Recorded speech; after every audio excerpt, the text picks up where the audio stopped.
Welcome to Madison today. Hey, I'm on my way to Wando's for the Friday Freefly. This is what we got. Nice stuff, huh? Yeah, not a good day for bike riding. Hey folks, it's Uncle Jimbo, sitting with Kevin, and we are down at Wando's corner, University of Francis, where Madison's cultured booze weasels come to get lit. Now in that light, gotta point out something. There's a little bit of dissatisfaction amongst the talent, specifically Kev, with our sponsor Bacardi. He doesn't think they've been as forthcoming with our loot and with our booty and with our provisioning as they should. This kind of entertainment, and I'm pimping their product, I think maybe just, throw me a bone, throw me a bone. Or at least be timely about the bones you owe us. All right, so in kind of a left-handed poke at them, we pulled Bacardi, but we substituted Grey Goose, which is basically the same thing. I like the bottle. Bacardi owns, so. They owe us. They owe me something. Añejo, the good stuff. Don't even kick. Pat on the back. No. Fluffers. Something. No. I want to see that truck pull up, and I want to see a bow on the box, Johnny. All right? But let's move on to issues of substance. We ain't going to lead with baseball because it's too late. I'm not going to no. But I will. Yeah, we will. We're going to lead with baseball? No, I'm not going to lead with baseball. All right, I'll let it. I guess one of the funniest things I heard recently was, and it's, I don't know who linked it, but Jay Leno actually said something entertaining. I don't know how it happened. It doesn't happen. It was an often. accident. Doesn't happen often. But he mentioned that because Hillary and Barack and Johnny Edwards, the Breck girl, are refusing to go on debates on Fox, he wondered how they were going to handle the terrorists if they were scared of Fox News. Well, they're certainly standing up to the challenges that are before them. What would they do if they had to do an actual encounter with the terrorists? Oh, wait a minute. Pelosi already tried to negotiate with... So what's up with that? Why isn't she running? Maybe that's it. Maybe she's like their stalking horse. She's going to go get all the craziness done overseas. She's going to meet with Assad. She's talking about going to Iran. Because there's nothing in America that the Speaker of the House should be taking care of. As I mentioned last week, I did read the Constitution. There is nothing about foreign policy in that. And I've been reading a lot of folks saying that, yes, there were Republicans along the delegation. The difference being those folks, the other folks, Republicans and Democrats, were focused on trade and other issues that are actually the purview of the U.S. Congress. Madam Granny Speaker decided to focus herself on her alternative foreign policy, which is absolutely not what she's supposed to be doing. Don't we have a Secretary of State that works for the President of the United States that takes care of foreign policy? Oh, Condon never going to get it. Yeah, did Al Haig tell her that she's in charge? Has Reagan been shot? No disrespect to General Haig, but he's not in charge, and neither is Pelosi. I don't think she's in charge. I know she's not in charge. I don't have to take any commands from her ever. No, definitely not a member of the military chain of command, and not a member of the U.S. foreign policy team as represented by the State Department. She won't talk to the president. That's the fun part. She actually refused to go up with Harry Reid and the other Democrats and talk about the war funding bill. All right, they went ahead, threw down their idiot gauntlet, more or less decided to throw the funding issue and the purse on the table, and now Bush says, all right, look, people, you left, you went on vacation, you took some time off, still haven't funded this, still have not paid the troops for what they need, and now I'm asking you to come up and talk about this. And she's like, no, I'm busy. I got to plan my trip to Iran. I'm going to meet with Ahmadinejad. I don't have time for you, W. Once she gets out of there, I'm sure they'll stop their uranium enrichment program real quick. They'll stop supplying, the EFPs to the Iraqi militias and training the Iraqi militias in Iran. They'll stop all that stuff when Granny Speaker goes over and talks to them. That's all it's going to take, right? That's all it's going to take. And, if she only negotiates with our enemies and undermines our foreign policy, our foreign policy, or the president's foreign policy, and she don't negotiate with Code Pink or her own constituents.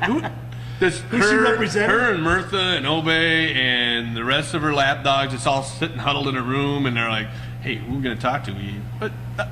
The president? Nah. He was elected by the entire nation. We were elected by our small, little carved-out constituencies like San Francisco and Milwaukee. Hans Bricks. She's going to North She's going to North Korea. She's going to see Ronry guy. I'm sure. Oh my God. Ronry. I smell some Photoshop coming on, people. Trust me on this. I am soliciting Photoshops of her and, Jihad Jean, hook me up, dude. I need the dialogue. Oh, definitely. This could get good. Oh. All right, let's throw some props out. John McCain. John McCain was not lacking in any way, shape, or form in his good dude status as far as pretty much most Americans. I don't know many people who have a negative opinion of John McCain, and I think that would instantly give me a negative opinion of someone holding one. He kind of cemented those credentials this week by going ahead and deciding to more or less base his presidential campaign on the fact that support for our efforts in Iraq are the most important issue on the table for a leader of our country at this time. Made a great speech today at VMI, a lot of stirring commentary. There's links to it. I suggest you go and read the whole thing. He's saying things that ought to be said by a lot of folks and that are being overlooked by the left and by the Democrats as they scramble to gain political points by figuring out the best way to lose the war and surrender and bring the troops home. Once again, lose the war. Where have we? What have we lost? We have lost the perceptions of the American people that we have won anything or can win anything. That's what we've lost. The conjured perception created by leftist media that continues to like Fox. Well, not like Fox. Continues to undermine our president and our troops. Our war effort, the entire thing. No, I think there has been a concerted effort. I mean, there has been a definite effort, and since the first quagmire. Well, remember there was a sandstorm in the run to Baghdad in the initial invasion, it's a quagmire. And somebody tossed out quagmire on like day 3. People, there's been a complete onslaught of media propaganda attempting to paint this as Vietnam or some bastard child of Vietnam, and let the aging hippie baby boomers who constitute the bulk of our media and the decision makers in those media organizations, damn good job, dude. They control 95% of the information that the American people consume. Consequently, holding that megaphone, standing on that soapbox, they've done a damn good job of losing this war. Whether we've lost it or not, we definitely haven't won it. I don't think there's any question of that. But the perception of the American people is absolutely based on false, faulty propaganda. The only time that we're going to have this war won, folks, and have this over with is when I don't have to worry about another plane, some jackass with a vest on, a car exploding in a public place within the sanctity of the United States. See, now that's just it. I don't think we get there ever. We're not going to secure this country. We have absolutely no intentions or will to secure this country in the manner that would make it impossible for someone to blow up a mall with a suicide vest. You could blow up the food court at any mall in America tomorrow. That's never going to change. We will never make our society restrictive enough that that's not possible. What we need to do is have a much more intelligent program of fighting states that harbor terrorists, of gathering intelligence on them, and then of taking direct action to exterminate nests of them whenever we find them. And to the extent that we do that well, we make it less likely that someone's going to infiltrate our country. That would even require some backbone. And some will, and some expertise, and some intelligence, and we suck at all those. Hey, folks, we got to quit, give up our fast food lifestyle, our disposable way of life, and this is not going to be easy, or not going to be done, quickly. Subsistence farming for all my friends. And what we do need is like 100%, support for the president and the troops. I think what we need, and all we're going to get, regardless of what we want, what we should have, and what we would love to see, what we're going to get is Bush in office until 2009. And regardless of the political posturings of the Democrats, nothing substantive will change about the war until then. It says on, yes. Very important. Just because you said cheerio, we got to at least mention Pee-wee the British sailor, Mr. Bean, they called him. They made him cry, calling him Mr. Bean, dude, the littlest British sailor. The one who's got his iPod tooken. I stood up for them a lot this week, and okay, I'll go ahead and cop. They were pathetic. I mean, when they got down to showing that kid, That was a sad, sorry affair, man. I mean, they weren't in Iraqi water. I mean, they were guns, in Iraqi back of the heads, No. kind of crying. I don't know. It was pretty good, Who dude. cares? I think they were tortured. I'm surprised they didn't. Why didn't they waterboard them? That's You know? They didn't even have to. That was the best part. just gave up. They didn't have, well, enough of them did. All right, anyhow, we didn't finish up with Johnny Mac. Oh, yeah, we did. I'm done with Johnny Mac. I refused to endorse him for president today, specifically based on McCain-Feingold, the campaign finance reform. I don't understand where in the world that is not unconstitutional. Well, where in America?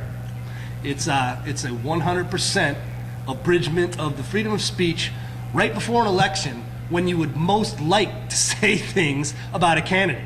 If I want to say that my senator, who I voted for Feingold. Now, if I thought someone could have beat him, I wouldn't have. But I did vote for him. And if I want to say nasty things about him, You voted for and buy Feingold? ads, yeah, I did too. Why? So Just I 'cause could you- say it. So I you could can tell say that people, you. yeah. You suck. I mean, I'm really. low. Dude, Come I'm low. on. So whatever. Bottom line is, if I want to buy campaign ads now, a week before the election, saying that Senator Feingold is a rat bastard, I can't do that because Johnny McCain teamed up with him and said, no, can't be mean to office holders or people seeking office Whatever. right before an election. It's ridiculous, dude. That's why they're there. And Bush signed it too. That was one of the lowest things he did, was signing something that he admitted, more or less wholesale admitted, was unconstitutional. That was low, George. That was low. I stand up for you for enough stuff. That was pathetic. Hey, let's move on. I've had about enough of this. Okay, folks. Well, that was a free riding, free flying, rollicking Friday free fly. Covered a lot of ground. It was fun. We have our replacement sponsor due to current dissatisfaction with the level of loot provided by our other Puerto Rican rum sponsor. So the Grey Goose will step in for now, although I'm still drinking Bacardi. Yeah, well, I'm not drinking anything because I got a bartender tonight. It's fantastic. Come down to Wando's. I'll make you a specialty drink. Corner University of Francis. Tomorrow night, hey, we don't have our music guy here tonight, but Michael and the boys will be down at Club Tavern. tomorrow in night. Middleton, playing with Blammo. 9:30, no cover. Take yourself down there. They will be rocking. I'll be there. Hey, that was it. We had a good week. Hope you enjoyed yours. Hey, have a good weekend.